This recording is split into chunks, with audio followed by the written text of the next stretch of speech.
नमस्कार मित्रों, पराशर ज्योतिष संस्थान के इस यूट्यूब चैनल पर आपका स्वागत है। एक बार फिर मैं बबन कुमार सिंह। मित्रों, आज जो है हम आपको बुध के गोचर की जानकारी देंगे। बुध जो है राशि मंडल की अंतिम राशि मीन से गोचर करने वाले हैं। ये जो है ये बुध जो है 1 अप्रैल माने 31 और मार्च और 1 अप्रैल के बीच वाली रात में ये शिफ्ट कर रहे हैं। ये 12 बजकर मध्यरात्रि में 12:20 पर ये भोपाल के समय के अनुसार ये गमन होने वाला है।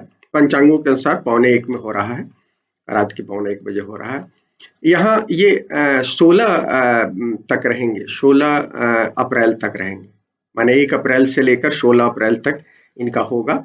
ये रात में 9 बजे के आसपास में 16 को यहाँ से शिफ्ट करेंगे और कालपुरुष कुंडली में राशि मंडल की शुरुआत से मेष लग्न से मेष राशि से शुरुआत करेंगे फिर से। तो ये 16 दिन का गोचर है और इसमें ये 2 अप्रैल को उत्तर भाद्रपद, चूंकि अभी इनका अंतिम पूर्व भाद्रपद का अंतिम चरण जो है 3-20 अंश जो है इनको अंतिम चरण में गुजरना है। उसके बाद 2 अप्रैल को ये आ जाएंगे उत्तर भाद्रपद में और 10 अप्रैल को ये रेवती में आएंगे। चूंकि इसमें उत्तर भाद्रपद का पूर्व भाद्रपद का एक चरण अंतिम चरण होता है, उसके अलावा 4 चरण उत्तर भाद्रपद के होते हैं और 4 चरण रेवती होते हैं। ये ऋक् संधि का है, माने राशि संधि का है, क्योंकि ये जलीय राशि है और अगली राशि अग्नि तो है, गंडांत जिसको कहते हैं, गंडांत वाला की राशि है ये। तो मीन राशि तो यहाँ हो रहा है। जिस समय ये प्रवेश कर रहे हैं उस समय पंचांग की स्थिति है चैत्र कृष्ण चतुर्थी है, जिसके स्वामी बुध माने गए हैं। बुधवार का दिन है, विशाखा नक्षत्र है, गुरु उसके स्वामी होते हैं। वज्र योग है, चंद्रमा इसके स्वामी होते हैं। भवकरण है जिसके सूर्य स्वामी होते हैं और ये मंगल के होरा में गुजर रहे हैं। 5 जो स्थिति है उसमें 2 अंगों पर बुध का स्वयं का माने कंट्रोल है। कृष्ण चतुर्थी और बुधवार का दिन है। एक पर गुरु का है, एक पर चंद्र का और एक पर सूर्य का है। इस समय ये जब चेंज करेंगे तो धनु लग्न की कुंडली बन रही है, 4.5 अंश लग्न की डिग्री रहेगी और बुध जो है चौथे भाव में रहेंगे। किसके साथ जब आ रहे हैं तो यहाँ पहले से सूर्य है और शुक्र है। शुक्र उच्च की स्थिति में है, शुक्र 18:33 पर है जब ये प्रवेश कर रहे हैं और सूर्य जो है 17 अंश पर गोचर कर रहे हैं। ये यहाँ आने के बाद इनका क्या कहते हैं अस्त हो जाएंगे। अब बुध के बारे में आपको पता ही है, 12 महीने में 7 महीने इनविजिबल माना गया है। ऋषियों ने जो है इनको माना है कि 7 महीने इनविजिबल रहते हैं तो ज्यादा अच्छा है, माने अस्त रहते हैं तो अच्छा। बुध का अस्त होना बहुत प्राय होता ही रहता है और वही इसीलिए तेज गति से चल रहे हैं। और 3 अप्रैल को ये बुध अस्त हो रहे हैं और 28 अप्रैल को उदित होंगे और 28 अप्रैल जो है एक मेष में जब जाएंगे तो उदित होंगे, हमारे ख्याल से भरणी नक्षत्र में उदित होंगे। यहाँ ये नीच के माने गए हैं, लेकिन खास बात ये है कि इस बार जो प्राय लगभग होता है, बुध का बहुत सारे लोग जो है नीच और ये आस्त होना बहुत नहीं मानते हैं। ऋषियों ने आस्त होने को तो ऋषियों ने ही नहीं माना है, अच्छा माना है। 7 महीने वो मानते हैं कि अस्त रहे, अलग अलग महीने बताए हैं जिसमें अस्त रहना उनका बेहतर माना गया है। तो बुध चूंकि सूर्य के आसपास रहते हैं 28 डिग्री के आसपास, शुक्र और बुध, बहुत सारे लोग जो है खासकर लाल किताब मानने वाले और भी बहुत सारे वैदिक मानने वाले भी इसके बहुत ज्यादा असर नहीं बताते हैं, इसके अस्त होने को और उसको वक्री होने को जरूर लोग कहते हैं। लेकिन यहाँ नीच का है, लेकिन यहाँ शुक्र रहेंगे और 10 तक शुक्र है, 10 अप्रैल तक तो लगभग 10 तक तो नीच भंग हो ही रहा है। उसके बाद भी ये सूर्य के साथ रहेंगे। बुध की एक खास बात है, बुध शुभ ग्रह है, लेकिन बुध के बारे में कहा जाता है ये जिस ग्रह के साथ होते हैं या जिस ग्रह का इन पर प्रभाव होता है उसके अनुसार ये काम करते हैं। तो यहाँ सूर्य इनके साथ रहेंगे तो 13-14 तक सूर्य भी है, तो लगभग आप मानकर चलिए कि 2 दिन का लगभग रहेगा, 2 से 3 दिन का गोचर होगा जिसमें इनका निर्बलता जो है वो होगा और उसके क्या स्थिति होगी उस बारे में हम आपको बताएंगे। तो आप मानकर चलिए कि नीच भंग वाली स्थिति रहेगी और प्राय, लेकिन हमेशा याद रखिए ये अंतिम राशि है। मीन राशि जो है अंतिम राशि है। ये आपको पता है मीन द्विस्वभाव राशि होती है। मीन जो है स्त्री संज्ञक है, द्विस्वभाव राशि है, दिन बली है और उभयोदय है। मिथुन की तरह ये भी उभयोदय है। उभयोदय मतलब दोनों तरफ से, सामने से भी उगती है और पीछे से भी उगती है, इसलिए इसको उभयोदय में रखा गया। दिन बली होने के बावजूद उभयोदय है। और उभयोदय स्पेशली जब प्रश्न कुंडली वगैरह में देखते होंगे तो आप स्पेशली देखेंगे इसको मध्यम फलदायी माना जाता है, क्योंकि जो शीर्षोदय राशियां होती हैं वो उत्तम फलदायी मानी गई है, और जो पृष्ठोदय राशियां होती हैं वो खराब अशुभ मानी जाती हैं, और उभयोदय को मध्यम की श्रेणी में रखा गया। जो लोग प्रश्न कुंडली देखते हैं उसमें इसकी उपयोगिता होती है। और ये जो ये इनका जो सिंबल है, आपको पता है मीन में दो मछलियां हैं, एक दूसरे का सर और पैर दोनों पकड़े हुए हैं, इस स्थिति है। और ये ऋक् संधि माने गंडांत की राशि है, तो इसका अपना इम्पोर्टेंस है। और जीव कारक है, क्योंकि जो द्विस्वभाव राशियां होती हैं जीव कारक बोली गई हैं इनमें, तो ये इनका विशेष है। और यहाँ आ रही है, और यहाँ इस राशि की खास बात है कि कुंडली की 12वीं राशि है, और इसको हम देख रहे थे, हमने कहा कि आपको आज बताएं, तो हम फल दीपिका में देख रहे थे, गोपेश कुमार ओझा ने लिखा है, तो उससे हम आपको कुछ चीज इसके बारे में हम बताते हैं कि क्या इसका फल होता है। ये क्या इन्होंने लिखा है, तो गोपेश कुमार ओझा ने जो मंत्रेश्वर की जो फल दीपिका है ग्रंथ, उसमें लिखा है 12वीं राशि के बारे में, मीन के बारे में, कि इसका जो है ये दुख को बताता है। ये पैर इस राशि से हम देखते हैं, बायां नेत्र माने लेफ्ट आंख हम देखते हैं, ह्रास माने लॉस को बताता है, चुगलखोरी को बताता है, अंत किसी भी तरह की चीजों का अंत बताता है। शरीर का, क्योंकि पहली राशि को हम मानते हैं शरीर, तो ये अंतिम उसके शरीर के अंत को भी बताता है। दरिद्रता माने जो गरीबी है, पुअरनेस है, उसको बताता है। ये पाप है, हर तरह के जो पाप है इसको ये बताता है, ये अंतिम राशि होने का कारण। शयन, पलंग पर शयन, जो हम बिछावन पर सोते हैं, उसको बताता है। इसके अलावा स्त्री पुरुष के जो संबंध होते हैं उसको, चूंकि बेड पर ही संबंध होते हैं, तो उसको भी इसमें शामिल करते हैं, गुप्त संबंधों को इसमें शामिल करते हैं। खर्चा जो हम लोग बताते हैं 12वीं राशि में जाता है तो खर्च बढ़ जाता है, आपको पता ही है। बंधन, जेल जाने को बंधन कहते हैं, तो बंधन योग ये बताता है। तो इस तरह की चीजों को ये 12वीं राशि से कहते हैं देखने के लिए। और इसको व्यय स्थान कहते हैं, और रिफ भी इसको कहते हैं। इस राशि को ऋषियों ने रिफ भी बताया है। और इसको लीन स्थान भी कहते हैं। तीसरे, छठे, 8वें और 12वें के साथ, माने त्रिक स्थान होते हैं, छठे, 8वें, 12वें, उसमें तीसरे को हम जोड़ लेते हैं, माइल्ड तीसरा घर होता है, तीसरी राशि होती है, तो इसको हम लीन स्थान बोलते हैं। और लीन का मतलब होता हुआ छिपा हुआ, गुप्त। तो ये सारी चीजें मीन राशि में है। तो अब मीन राशि में यदि कोई ग्रह जा रहे हैं, हम लोग क्या कहते हैं कि आध्यात्मिक, और आध्यात्मिक चेतना के लिए कहते हैं, हम सर्विस के लिए, सेवा के लिए बोलते हैं। तो ये सारी चीजें ये राशि आपको बताती है। तो आपको जब आप बुध क्या या कोई भी कोई ग्रह आता है मीन राशि में, तो इन चीजों को हमको स्पेशली देखना चाहिए। बुध के बारे में अब जो हम चर्चा कर रहे हैं एक ग्रंथ से, तो हम आपको बुध के बारे में बताते हैं कि बुध के बारे में ये क्या कहते हैं। मंत्रेश्वर के फल दीपिका क्या कहता है।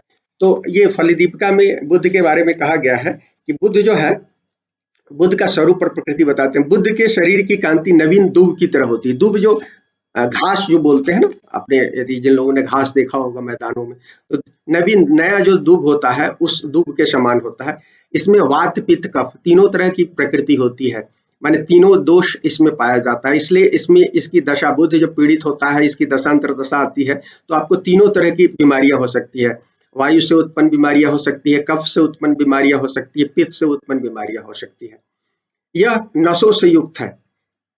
ये नसों से युक्त है कहने का, शरीर में जो स्नायु मंडल है, जिसे अंग्रेजी में नर्वस सिस्टम करते हैं, उसको बताता है। और जब बुध पीड़ित होता है तो आपका नर्वस सिस्टम कहीं ना कहीं गड़बड़ होता है। बुध स्वभाव से मधुर वाणी बोलने वाला होता है। इसके शरीर के अंग बराबर या सुडौल होते हैं, जो जितना बड़ा होना चाहिए वो वैसा ही होता है। बुध मजाक पसंद है। जिन स्त्रियों और पुरुषों की जन्म कुंडलियों में बुध चंद्रमा से युक्त होता है, वे मजाक पसंद होते हैं, कोई ना कोई तमस्खुर की बात बोलते रहते हैं। जिस प्रकार मंगल में मज्जा प्रधान होता है, उसी प्रकार बुध त्वचा प्रधान होता है। त्वचा शरीर के सबसे ऊपर की खाल को कहते हैं। बुध अच्छा होने से त्वचा अच्छी होती है। बुध पापाक्रांत होने से त्वचा के रोग होंगे। बुध की नेत्र लंबाई लिए है और हरे वस्त्र धारण करता है। यह बुध का स्थूल परिचय है। ये मोटा मोटी उन्होंने बुध के बारे में बताया कि बुध का ये है। और कारकत्व के बारे में इसी में मंत्रेश्वर ने जो लिया है उस आधार पर इसमें कुछ चीजें गोपेश कुमार ओझा ने अपनी तरफ से भी जोड़ा होगा। तो इसमें कहते हैं कि बुध किन वस्तुओं का विशेष अधिष्ठाता है, माने किन वस्तुओं का कारक है। तो पांडित्य का कारक है, अच्छी वाक शक्ति का कारक है, कला का कारक है, निपुणता हर तरह की जो स्किलनेस होती है उसको बताता है। विद्वानों द्वारा स्तुति माने विद्वान लोग जो जिस चीज की स्तुति करते हैं उसको बताता है। मामा को बताता है, मामा मदर के भाई को बताता है, छोटे भाई को कह लीजिए, बड़े भाई को भी कह सकते हैं। वाक्य चातुर्य को बताता है, जो हम बोलते हैं उसमें हमारी चातुरता जो नजर आती है उसको बताता है। उपासना आदि में पटुता, जो आदमी जब पूजा माने जो यज्ञ वगैरह में जो बहुत वाक्पटु लोग होते हैं उसको उसको बताता है। विद्या में बुद्धि का योग है, विद्या में बुद्धि का योग में इस कहते हैं। और उसके बाद बुद्धि का है, इन्होंने लिखा है कि बुद्धिमान होना अलग बात है और विद्या में बुद्धि लगाए रहना पृथक बात है। तो बुद्धि लगाए रहता है, ये एक अच्छी चीज है। इसीलिए बुद्ध को मैं बराबर कहता हूँ, मैं रिपोर्टर से तुलना करता हूँ उसको, न्यूज़पेपर के रिपोर्टर से। न्यूज़पेपर के रिपोर्टर का या टेलीविजन के रिपोर्टर का मुख्य काम जो है, जो घटना होती है एज उसको घटना का वर्णन कर देना, उसमें टिप्पणी करने का अधिकार बुद्ध को नहीं है। हालांकि आजकल टेलीविजन में रिपोर्टर जो है अपनी तरफ से जोर कर बोलते हैं, ये बुद्ध का काम नहीं है। बुद्ध केवल जो घटना होती है उसको देख देता है और वहां के लोगों से टिप्पणी लेकर उसको डालता है। बुद्ध का जो मैंने जो एक्चुअली रिपोर्टर का काम है, ये बुद्ध का मूल रूप काम है। तो मूल बुद्ध, इसीलिए जो लोग बहुत कोट करते हैं किसी को, दूसरे राइटर को कोट करते हैं, तो वो बुद्ध का काम है। बुद्ध के प्रभाव जिनके पर अच्छे होते हैं वो दूसरे को बहुत कोटेशन, जैसे मैं अभी कोट कर रहा हूँ, कहीं ना कहीं बुद्ध के प्रभाव में काम कर रहा हूँ, बुद्ध की बात कर रहा हूँ। ये बुद्ध जो है यज्ञ का कारक है। भगवान विष्णु संबंधी आपको पता है, बुद्ध हम लोग विष्णु सहस्त्रनाम की बात करते हैं। बुद्ध जब खराब होता है या बुद्ध को प्रबल करने के लिए विष्णु सहस्त्रनाम की बात करते हैं, तो विष्णु संबंधित धार्मिक कार्य है, ये इसके प्रभाव में आते हैं। सत्य वचन, सत्य बोलना भी इसके प्रभाव में आता है, क्योंकि मूल रूप से शुभ ग्रह कहा गया है। ये विहार स्थान, इसको जितने भी विहार स्थान है, आमोद प्रमोद की जगह है या पर्यटन की जगह है या घूमने में भी बुद्ध का योगदान होता है। या बुद्ध आप देखेंगे जो भी, जैसे फिल्म देखना, ये थिएटर जाना, ये सारी चीज बुद्ध की जगह है। शिल्प, शिल्प को बताता है, जो भी शिल्पकार करते हैं, पत्थर के शिल्प काम कर रहे हैं, धातु के शिल्प पर कर रहे हैं या लकड़ी के कास्ट पर भी शिल्प, जो भी शिल्प कला होती है उसके भी होते हैं। ये बंधु को भी बताता है, माने मित्रता का भी एक कारक कह सकते हैं, और भाई बंधु को भी बताता है। युवराज का कारक है, मित्र का कारक है। भांजा और भांजी, मामा जैसे कारक बुद्ध कारक है, उसी तरह से आपके जो माने बहन के बच्चे हैं उनका भी कारक होता है। तो ये सब चीजें बताया है गोपेश ओझा ने अपने फलदीप का भावार्थ बोधनी में, कि ये बुद्ध के कारकत्व में कुछ चीजें हमने जानबूझकर आपको आज बताई कि हम लोग बताते हैं। तो हम लोग भी टेक्स्ट बुक देखते हैं और टेक्स्ट बुक के आधार पर कुछ चीजें बताते हैं। वीडियो लंबा हो रहा है, लेकिन मैंने कहा कि कुछ अलग तरह से करने के लिए कुछ चीजें आपको बता दें। तो बुद्ध के ये कारकत्व है और ये आ रहे हैं मीन राशि में, और यहाँ ऑलरेडी शुक्र है और सूर्य है। बुद्ध हमेशा जब किसी के साथ होते हैं या उस पर कोई दृष्टि होती है तो बुद्ध का गमन सुंदर माना जाता है। और जब शुभ ग्रह के साथ हो या शत्रु ग्रह के साथ है तो सूर्य के साथ बुद्ध का कॉम्बिनेशन बहुत अच्छा माना गया है। लाल किताब कहता है कि बुद्ध जो है यदि बहुरूपिया उसको कहते हैं और सूर्य के साथ उसको कहते हैं शुभ मंगल बताते हैं। यदि किसी कुंडली में अपने यहाँ बुद्धादित्य बोलते हैं, वैदिक में हम लोग उसको बुद्धादित्य बोलते हैं, निपुण योग बोलते हैं। और ये बुद्ध जब सूर्य के साथ होता है, यदि किसी भी भाव में किसी भी राशि में गमन कर रहा हो, तो ये बहुत अच्छा माना जाता है। क्योंकि सूर्य बुद्ध जो है क्या कहलाता है, इससे बने, वैसे तो तटस्थ सूर्य इसको तटस्थ भाव से देखते हैं, लेकिन बुद्ध उनको मित्र की तरह देखता है। तो फिर ये ओवरऑल तो बुद्ध उन पर डिपेंड हो जाता है। तो लाल किताब कहता है कि वहाँ शुभ मंगल हो जाता है। जिन आप देखिएगा कुंडली यदि देख रहे हो कि यदि किसी कुंडली में सूर्य और बुध अकेले हो तो निश्चित रूप से आप कह सकते हैं कि उस आदमी का मंगल बहुत अच्छा होगा, उसके जीवन में एक्शन बहुत अच्छा होगा, क्योंकि शुभ मंगल हो जाता है। बद मंगल नहीं, शुभ मंगल की बात कर रहा हूँ। तो मंगल अच्छा मतलब जीवन में एक्शन बढ़ जाना। तो ये कैपेसिटी लाल किताब का था, और ये आप प्रैक्टिकली लाइफ में आजमाइए तो देखिएगा, आपको पता चलेगा। और अभी सूर्य के साथ तो है ही, और साथ में ये शुक्र के साथ है, तो शुक्र ये इनके मित्र ग्रह है, और यहाँ शुक्र उच्च के हैं, तो जिस राशि में उच्च कोई ग्रह होता है, नीच ग्रह है, तो उसका नीच भंग हो जाता है। तो ये बुध का ये है, तो एक तरह से बुध अपने स्वभाव के कारण किशोर अवस्था के ग्रह हैं, तो ये जो जैसे लोग होते हैं, बड़े लोग होते हैं, उसके अनुसार डिसाइडिंग कर लेते हैं और उस हिसाब से चलते हैं, तो ये चीजें होंगी। और हमने आपको बताया कि ये लगभग ये स्थितियां बनी हुई है 13-14 तक, पहले 10 तक शुक्र के साथ, उसके बाद तो ये आपको ये सारी चीजें देखेंगे। अंतिम 2-3 दिन में आपको बुध का प्रभाव दिखेगा खराब। तो जब ये इस समय तो अच्छी स्थिति है, जब बुध जब नीच के प्रभाव में होंगे तो क्या होगा, सहज बुद्धि आपकी प्रभावित होगी।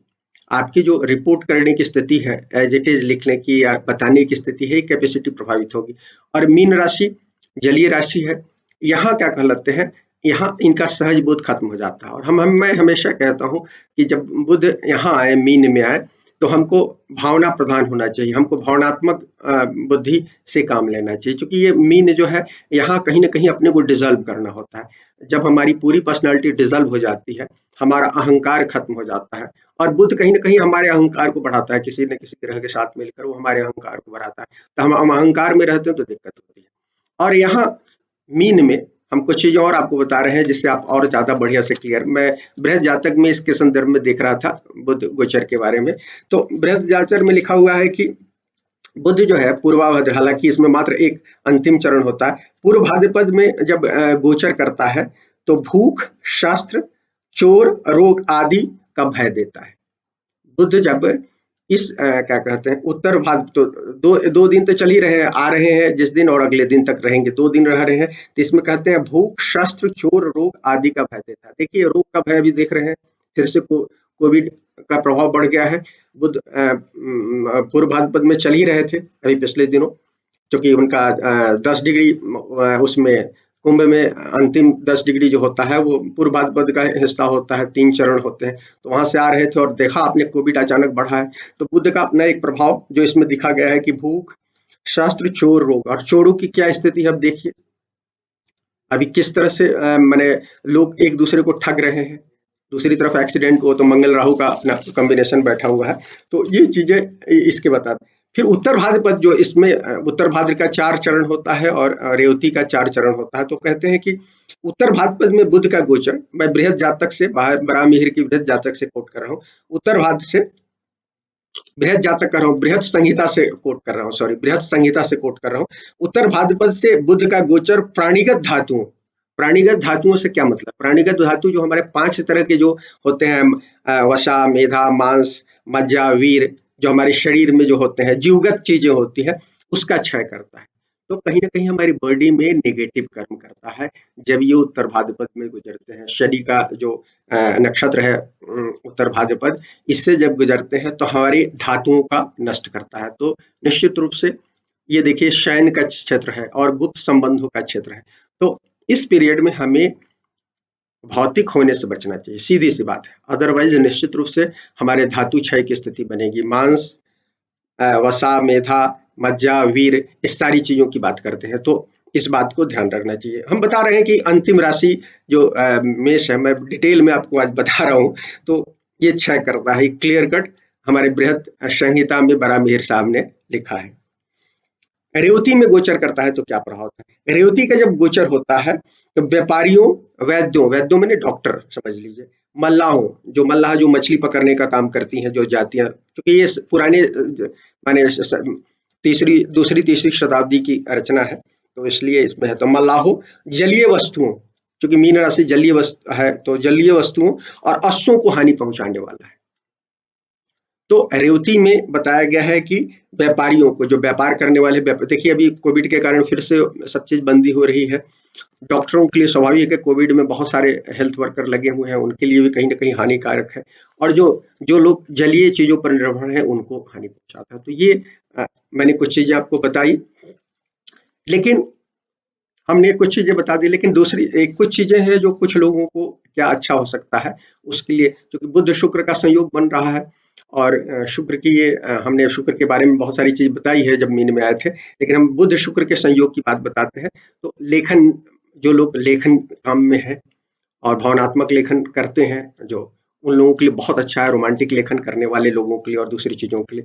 कलात्मक जो जो मैंने शिल्प की चर्चा की तो उसमें इनको बहुत सारी चीज़ें हैं, या जो लोग सेवावृत्ति, मैंने बताया कि 12वां जो भाव हो, छठा और 12वां जो भाव है, हमको सर्विस और हमको अपने को डिज़ॉल्व करके काम करना चाहिए। तो ये कहीं न कहीं हमको क्या कहलाता है, ये बहुत ज़्यादा क्या कहते हैं, ये ऐसे लोगों को ये फ़ायदा देंगे कहीं न कहीं, ऐसे लोगों को। लेकिन अल्टीमेटली जो हमने कहा कि आध्यात्मिक वृत्ति से काम कीजिए, शारीरिक और भौतिक चीज़ों पर ध्यान कम दीजिए, अन्यथा आपको दिक्कत होगी। एक और ख़ास बात है, ये बात कह के राशिफल पर आऊँगा कि ये जो है अ, बुध आ रहे हैं, इसी समय जब बुध आ रहे हैं उसी समय गुरु जो है अंतिम अंश में आ गए हैं मकर के, और नीच के है अंतिम अंश में आ गए हैं, बहुत कमजोर हो गए, और फिर एक अंश तक रहेंगे लगभग, माने 10 से 11 तक आप अंतिम एक अंश पर रहेंगे, वो कुंभ में आएंगे।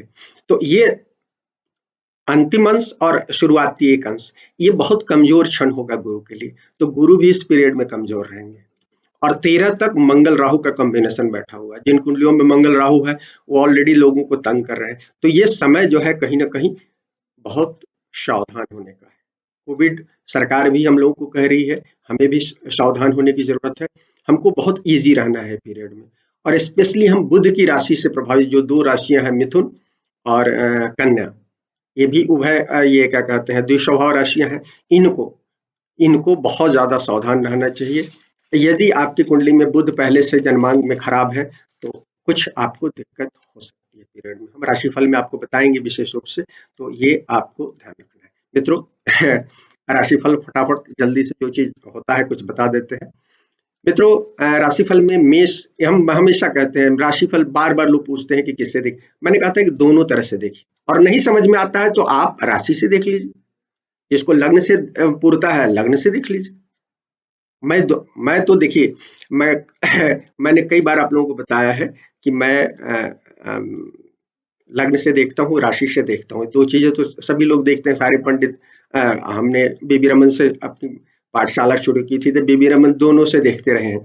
उसके बाद हमने बाद में कालपुरुष से देखना शुरू किया, लाल किताब पढ़ने के बाद हमको लगा कि कालपुरुष कुंडली का भी अपना महत्व है, तो बहुत सारी चीजों में कालपुरुष कुंडली से देखते हैं, मैंने मेष राशि से देखने से बहुत सारी चीज पता चलती है।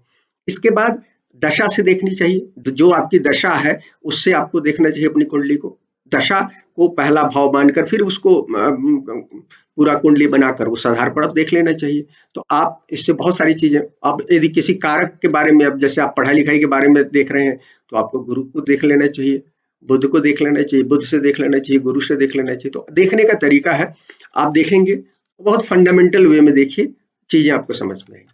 मित्रों, मेष लग्न राशि की बात करते हैं, इसमें तीसरे और छठे के स्वामी होते हैं ये, और ये कहाँ जा रहे हैं, 12वें में जा रहे हैं, तो मेष वाले को सावधान रहना चाहिए क्योंकि खर्चा बढ़ा रहेगा, और क्या कहते हैं गुप्त शत्रु भी सक्रिय रहेंगे, क्योंकि गुप्त शत्रु का ये क्षेत्र है। और स्कैंडल में नहीं फंसिए, क्योंकि स्कैंडल का समय हो सकता है, बहुत सारे लोगों का भी गुरु और शनि का जो संयोग था मकर में, बहुत सारे लोगों के लिए निराशा भरा हो सकता है, तो इसलिए इस बात का ध्यान रखिए और सेवा भाव से काम करें तो अच्छा है, अन्यथा और विदेश उदेश से आप जुड़े हैं तो ठीक है, आपके लिए कुछ अच्छा हो सकता है, लेकिन अपने त्वचा का ध्यान रखिए, अपनी अनिद्रा, 12वां भाव अनिद्रा को बताते हैं, नींद नहीं आने को बताते हैं, क्योंकि ये सब अनकॉन्शियस भाव को भी बताता है, तो नींद उसमें आता है कहीं ना कहीं, तो हमको अनिद्रा का भी ध्यान रखना चाहिए। और ये चूंकि तीसरे भाव का स्वामी है मेष में, तो आपको अपने अनुज, आपके छोटे भाई बहन के लिए फायदेमंद हो सकता है, तो ये चीजें हैं।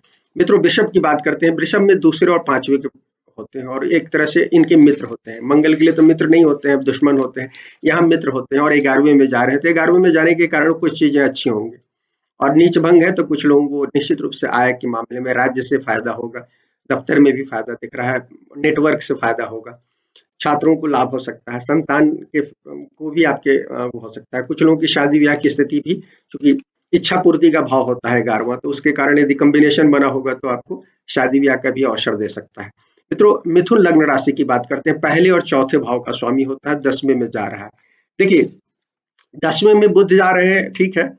खास तौर पर जो लोग लेखन में है या कोई भी भावनात्मक काम से लोग हेल्प वाले लोग हैं, 3 लोगों के लिए निश्चित रूप से कार्य में उन्नति होगी। लेकिन जहाँ सहज बुद्धि आपका प्रभावित होगा वहाँ कुछ दिक्कतें होगा और काम परेशान कर सकता है, काम का बोझ बढ़ सकता है, कुछ हो सकता है, तो ध्यान रखिएगा। लेकिन आप यदि अच्छे वर्कर हैं तो आपको कोई दिक्कत नहीं है। मैं हमेशा कहता हूँ स्वभाव भाव से काम करते हैं तो अच्छी बात है। अल्टीमेटली आपको प्रमोशन भी हो सकता है। कुछ लोगों के लिए कुंडली यदि बुध उनका बहुत अच्छा होगा और कॉम्बिनेशन और अच्छा होगा अभी गोचर का, तो आपके लिए अच्छा होगा। लेकिन हाँ, ये बात ज़रूर कहेंगे कि नीच राशि में आ रहे हैं, तो इसलिए आप थोड़ा-सा ध्यान रखिएगा। 2-3 दिन का भी पैटर्न होगा तो कहीं गलती हो जाएगी तो खासकर बुध वाणी का ध्यान रखिए और दस्तावेज़ का ध्यान रखिए ऑफ़िस में, 2 चीज़ों का ध्यान रखिए। कोई भी सिग्नेचर वगैरह कर रहे हैं तो डॉक्यूमेंट्स को 2 बार 3 बार पढ़ लें तब डिसाइड करें पीरियड में।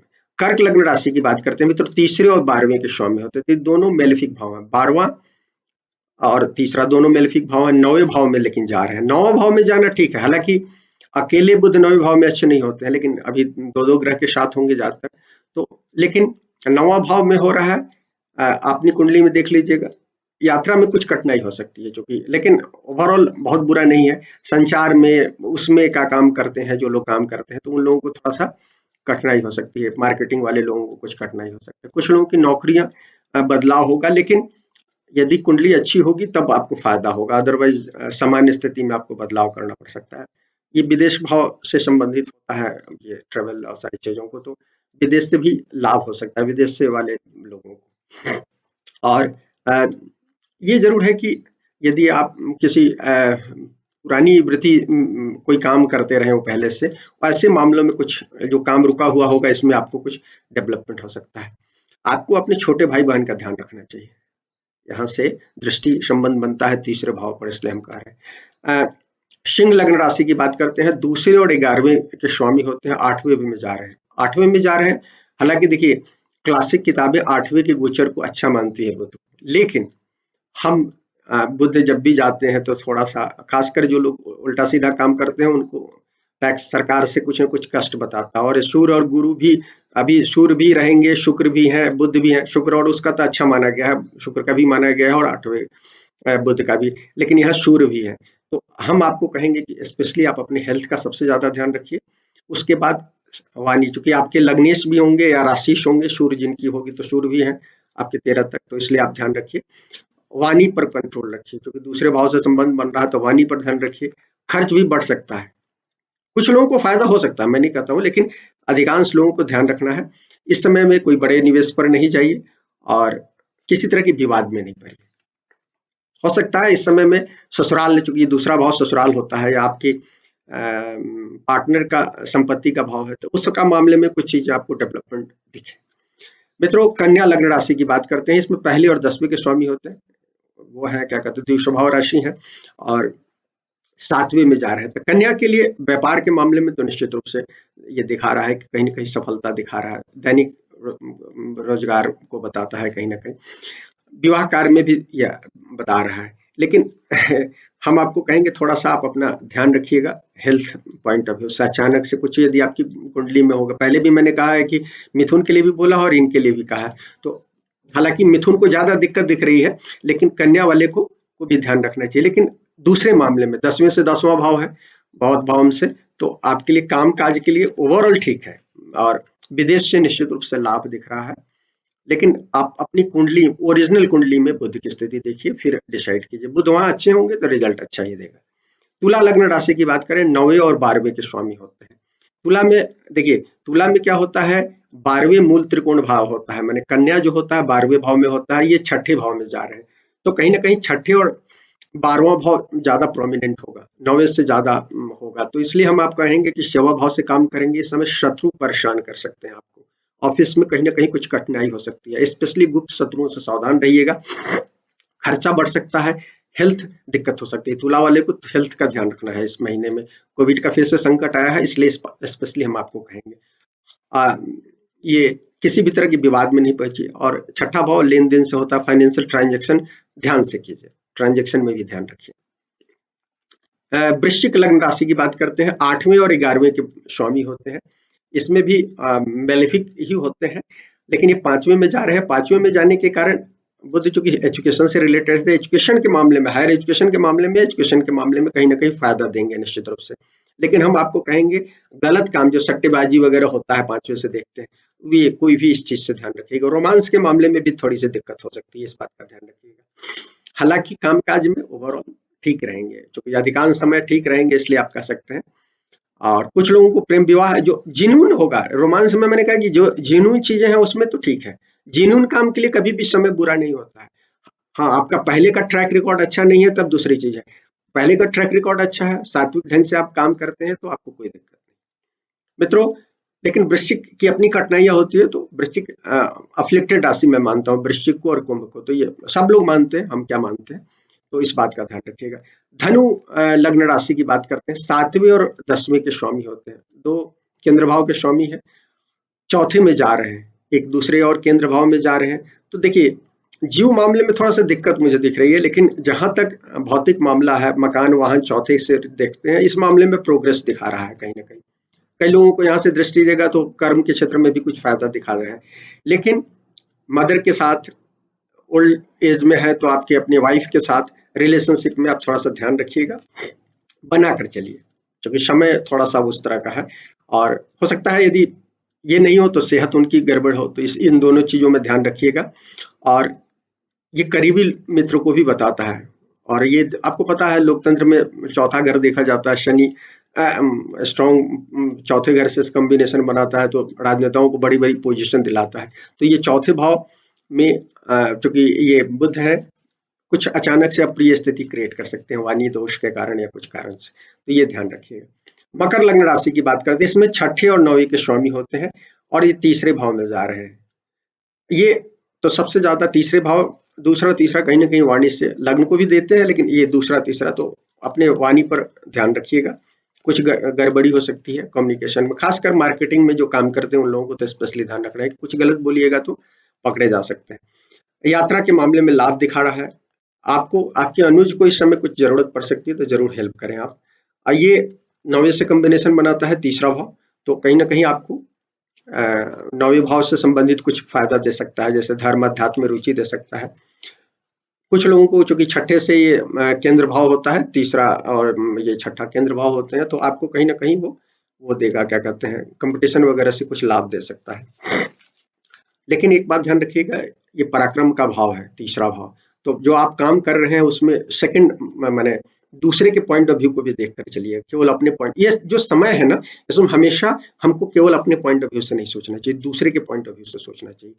शनि गुरु का जो कॉम्बिनेशन था मकर में अब खत्म हो रहा है, हालांकि फिर इसको 2 महीने के लिए होगा सितंबर नवंबर में, लेकिन अभी खत्म हो रहा है, तो ये कहीं ना कहीं हमको इस दूसरे के पॉइंट ऑफ व्यू से सोचने के लिए कहीं ना कहीं बाध्य सिखा कर जा रहे हैं, लर्न हमको करा कर जा रहे हैं, तो इसलिए हम आपको कहेंगे कि, और मकर चूंकि ये शनि यही काम कर रहे हैं तो मकर वाले को तो स्पेशली ध्यान रखना चाहिए, आपकी छोटी सी गलती आपको बहुत नुकसान देती है, तो ये ध्यान रखिए। कुंभ की बात करते हैं, 5वें और 8वें के स्वामी है, दूसरे घर में जा रहे हैं, पैतृक संपत्ति, और ये व्यवसाय के मामले में तो आपको लाभ देंगे, शेयर बाजार में भी लाभ बता रहे हैं, वाणी से जुड़े व्यवसाय में जो भी मार्केटिंग का काम है, रेडियो टेलीविजन में काम करते हैं, कुंभ वाले लोग थोड़ा से होते भी हैं, मीडिया से भी होते हैं, तो ऐसे ऐसे लोगों को ये फायदा देखते हैं। लेकिन हम आपको कहेंगे कि आपको भी 2-1 दिन का है, समय आएगा नीच कर है तो कुछ गलत बोलने के कारण दिक्कतें हो। अभी देखिए इस तरह की बहुत सारी चीजें हो रही है, महाराष्ट्र में आप देखे एक मिनिस्टर ने क्या बोला, उसके बाद आपने देखा उसके अधीनस्थ पुलिस कमिश्नर ने क्या बोला, और सारी घटनाक्रम देख रहे हैं। आपकी एक छोटी सी गलती आपको बहुत भारी पड़ सकती है, तो ये ध्यान रखें। आप संतान को भी लाभ दिखाएगा, लेकिन आपके साथी की सेहत प्रभावित हो सकती है इस पीरियड में, हालांकि दूसरे मामले में लाभ दिखा रहा है, राज्य से भी लाभ हो सकता है। मीन की बात करें, चौथे और 7वें के स्वामी होते हैं और पहले ही भाव में जा रहे हैं, मीन के लिए ही हो रहा है सब कुछ, तो हम आपको कहेंगे जिन लोगों की जोड़ी बनने वाला काम है तो होगा, खासकर जब सूर्य उच्च के होंगे तो जोड़ी बनने का काम शुरू हो जाएगा। अभी तो रुका हुआ है मांगलिक कार्यक्रम, लेकिन मांगलिक आयोजन वाला चीजें दिख रहा है आपके घर में, आपकी भी हो सकती है और आपके घर में किसी का हो सकता है। ये व्यापारिक मामले में भी 7वां से जुड़ रहा है तो कुछ फायदा हो सकता है। राज्य से स्वाभाविक है, ये लग्न है, लग्न तो बहुत सारी चीजों को बताता है, तो माने स्टेट से लाभ हो सकता है, चूंकि ये बुध है। भूमि वाहन का भी लाभ दिख रहा है, आपके साथी को भी लाभ हो सकता है। लेकिन संवाद हम आपको कहेंगे कि संवाद में आप भी ध्यान रखें, डॉक्यूमेंटेशन में आप भी अपना ध्यान रखें। खासकर 2 ही 3 दिन का समय होगा, लेकिन उसमें थोड़ी-सी गलती होगी क्योंकि गुरु भी कमज़ोर रहेंगे, तो इसलिए ध्यान रखिएगा। मित्रों, ये कुछ बातें थी जो मीन में बुध के गोचर के बारे में मैंने देखी, सुनी, समझने की कोशिश की। आप ही की तरह कोशिश कर रहा हूँ सीखने की। तो यदि आपको लगे ये वीडियो पसंद आए तो लाइक करें, शेयर करें, हमारे चैनल को सब्सक्राइब करें। शुक्रिया मित्रों।